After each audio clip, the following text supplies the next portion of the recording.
En el Pacífico colombiano converge una población multiétnica que es rica en diversas expresiones culturales. Por eso, dentro de esta iniciativa El País de la Belleza, vamos a hablar del Festival Antero Agua Limpia y por eso nos acompaña el maestro Amílcar. Don Amílcar, ¿cómo ha estado? Bienvenido. Muy bien, estoy muy bien. Muchas gracias por la invitación a este programa. A usted por aceptarla. Cuénteme, ahora estábamos hablando antes de entrar al aire y usted me decía que tuvo la gran oportunidad de conocer al maestro Antero. Cuénteme un poco de él y eso que usted recuerda de tantas de las cosas que vivió al lado de él. Bueno, entonces inicialmente yo lo conozco a él a través de sus canciones. Sí, Hay una que me encanta mucho, que es de él, no es de otra persona. Se llama Tío Guachupecito. Y la tío otra, Tío Guachupecito. Guachupecito, Y la otra, que es una canción toda suntuosa, toda hermosa, que se llama Parió la Luna. que es un himno. Un himno, además. Y está otra canción muy hermosa que es el Alfonso Andrade, el hombre de las 10 mujeres. Y lo Ujú. curioso es que ese hombre con las 10 mujeres que todas vivían en la misma casa, es cierto. Y además era el quien cuidaba la finca de los curas al frente de donde vivían ellos. ¿Cómo es que se llama? Los curas, que ahí donde viven La ellos. casa parroquial. La casa parroquial. Y de, yo me voy para Bogotá y allá hago el grupo de música del Pacífico que se llamó Mayombe, que entre otras con ese grupo hicimos música en todo el valle, con Nemesio, con Piper Pimienta, Mm, con Christopher, andábamos por todo el valle haciendo canciones y demás. Y de ahí toma incluso el señor Patiño, el creador del del Festival Petronio, Petronio. toma la idea de hacer la música del Pacífico a través de, digamos, como homenaje a ese grupo que desapareció. Y el clarinetista del grupo era nadie más y nadie menos que Antero Agualimpia. Y una cosa suntuosa frente a él. Imagínense que yo tuve la oportunidad de estar muy cercano al maestro Tufimelu Jaluma, que era un médico psicoanalista. Y en ese momento él era el presidente de la Internacional Psicoanalítica. Y lo curioso es que un médico psicoanalista era considerado en ese momento el intérprete del clarinete mejor del mundo. Y cuando Meneghini escucha Antero Agua Limpia, dice: yo tengo que quitarme el sombrero frente a esta persona que interpreta el clarinete, siendo yo, para los otros, Estando el mejor. el mejor. Y si el mejor dice que hay un mejor que él, pues entonces Mis eso respetos. es nuestro respeto. Y para mí usted no se imagine que yo que era el director del grupo. No era nada frente a ese tema. Y muy suntuoso eso fue para nosotros. Y quien le grababa prácticamente todas las cosas que él hacía era el maestro Tufí. Y toda esa biblioteca de él, más todo lo que él grababa, él lo donó, sus hijos lo donaron a la Facultad de Medicina de la Universidad Nacional y ahí hicieron una biblioteca especial con toda la obra de él, tanto de grabación de su psicoanálisis como de los escritos de psicoanálisis y demás. Y ahí también tuve la oportunidad en ese momento de conocer a Ana Freud, la, la hija o nieta de Freud creo que es, y, y estar hablando con ella ahí en la misma mesa, así como estamos hablando los dos. Qué privilegio. Y un privilegio, de verdad que sí. Y había otra cosa muy linda de él. Él le gustaba el traguito bastante. Levantar el codito. Entonces, cuando él estaba, a veces se emocionaba demasiado con tocando, interpretando el clarinete, y entonces lo iba desarmando. Tocándolo, lo iba desarmando, hasta que se quedaba nada más con la cañita, y tocaba la cañita. Entonces, el toque de la cañita que él hacía nada más, me acordaba, porque en la región del Baudó, los músicos, la parte melódica de las canciones la hacían, cogían una hojita de un árbol cualquiera que fuera y tocaban con esa hojita la melodía de la canción.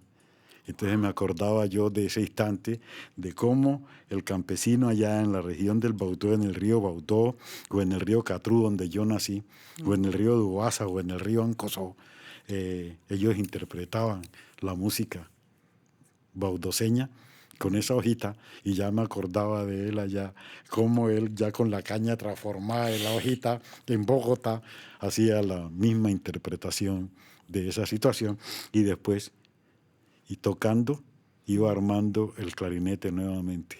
Esa es una situación para vivir, o que uno vivía y que uno se gozaba de una manera impresionante. Un espectáculo, Era un totalmente. espectáculo. Y Meneghini decía, no, yo imposible, yo ni siquiera puedo quitarle la parte final del clarinete para nada.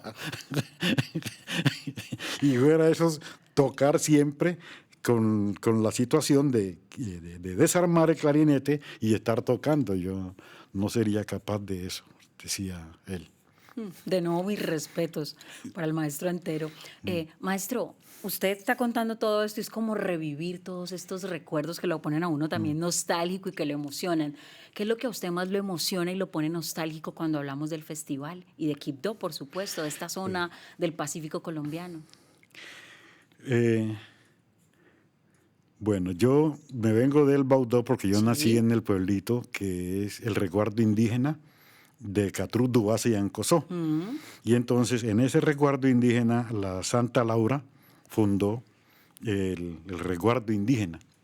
Y ahí en ese pueblito nací yo porque mis padres vivían allá. Y me vengo a Quibdó. Y en Quibdó, pues, desde niño, porque mi abuela me enseña a leer desde muy niño, y lo hace para que yo le lea la Biblia.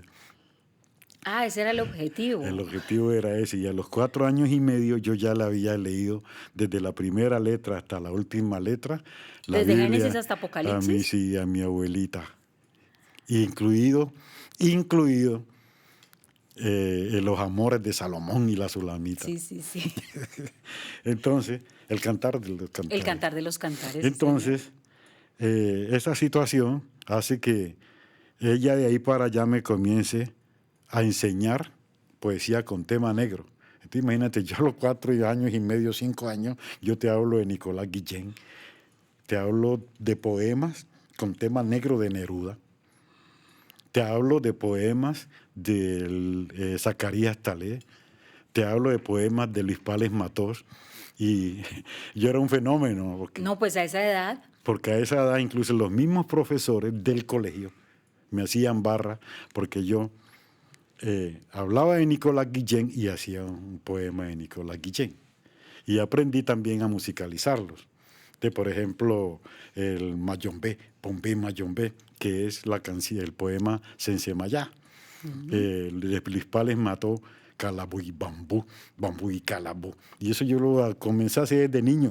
Ella me enseñaba los poemas y yo comenzaba a hacerlo. Entonces, dentro de ese contexto, los creadores del rap dicen, me tienen como, no solamente en Colombia, me tienen como pionero del rap por esa situación, pero no es que yo creara nada, sino que lo que hacía era ponerle música a los poemas Por esa gran y, capacidad que y- usted y tenía. siendo un niño. Entonces, esa es una situación. Y andaba metido, eso hace que me meta dentro de la cultura de una manera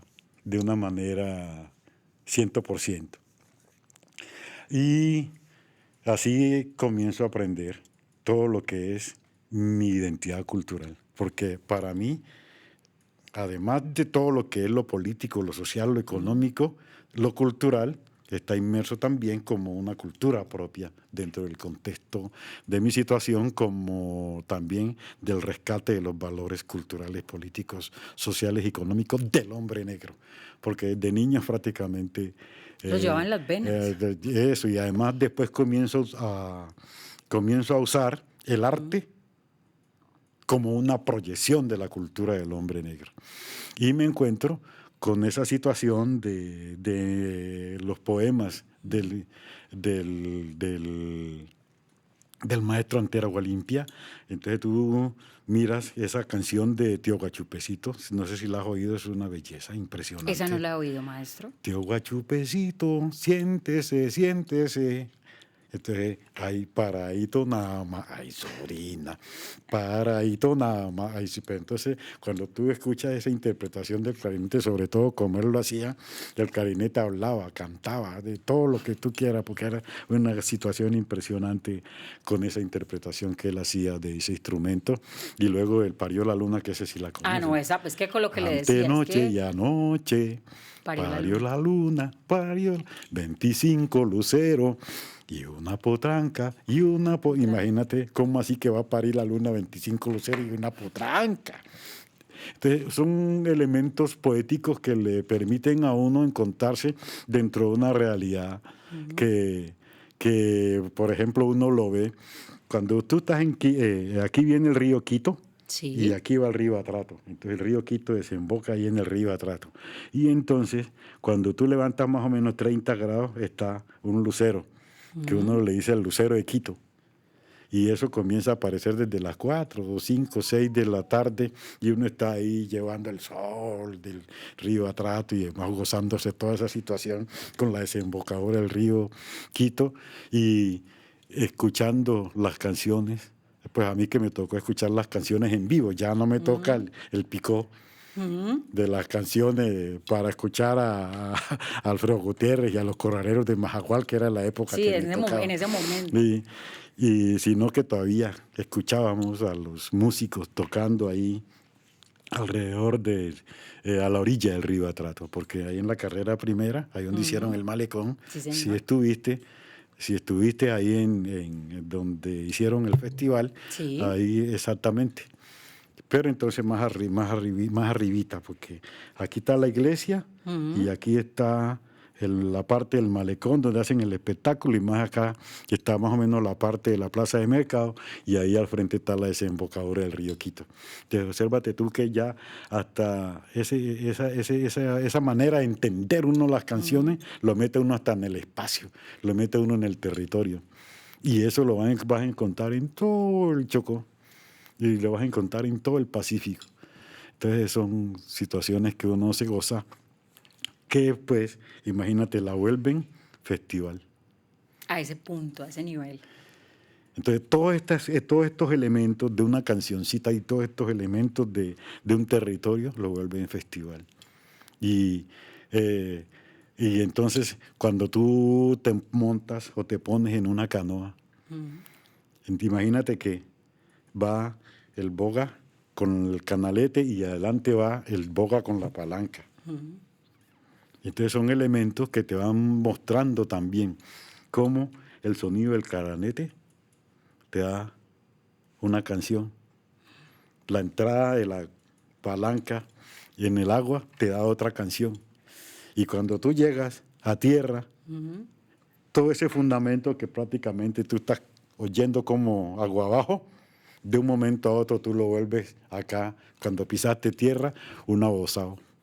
Entonces, sentir en el clarinete el maestro Anteragua Limpia el toque del agua abajo, como que si él llevara el canalete y sentir el toque del maestro Antero cuando la palanca entra en el agua y golpea la piedra a veces, o se sentía también cuando no golpeaba las piedras, sino que entraba en el barro. Entonces, esos dos elementos diferentes, o tres, porque está el agua más el golpe de la piedra, está el agua más el golpe de la palanca en el barro, y uno lo sentía también en el clarinete, él interpretando todos estos elementos, así todos hermosos, todos vividos de una manera impresionante Una dentro maravilla. del contexto. Y ver, por ejemplo, cómo en la parte donde, que es lo que es entre la desembocadura del río Atrato hasta allá el río, hasta Sapsurro, todo lo que es la costa atlántica Toda esa chocuana, parte que bordea allí con el, que es desde Chocó, pero que es Mar Caribe. Unguía, Gilgal, Titumate, Balboa, Capurcaná, Candí, Sarzurro, toda esa situación del Atlántico, del Chocó. Entonces, él le muestra a uno también ya todos los elementos que en un momento determinado uno oye que el bullerengue nada más es de la costa atlántica, pero de Turbo hacia arriba, pero no, el bullerengue no es de la costa atlántica, es del Chocó. Y entonces uno sentir eso en ese clarinete. Es que, maestro, como se dice, en el Pacífico nada pasa por casualidad, todo cuenta una historia, como todo lo que usted nos ha venido contando en el día de hoy acerca del agua, de lo que pasaba con el clarinete, de la música. Maestro, nos tenemos que sentar otra vez porque esto es para largo, de verdad, muchas gracias por haber estado aquí, aprendí hoy mucho y sé que las personas que nos están viendo también van a aprender mucho de todo lo que usted nos contó en el día de hoy. Gracias de nuevo. Muchas gracias a usted y no olvide que sus preguntas así todas sencillitas, también uno aprende de ellas. Maestro, un Porque honor. porque lo pone a hablar a uno más de lo debido. Esa es la idea. Y a ustedes ya saben, esta es una gran iniciativa del País de la Belleza, donde están reunidos los 8 canales regionales para hablar de todo eso que nos caracteriza y de nuestras grandes expresiones culturales. Este es el País de la Belleza. En el país de la belleza.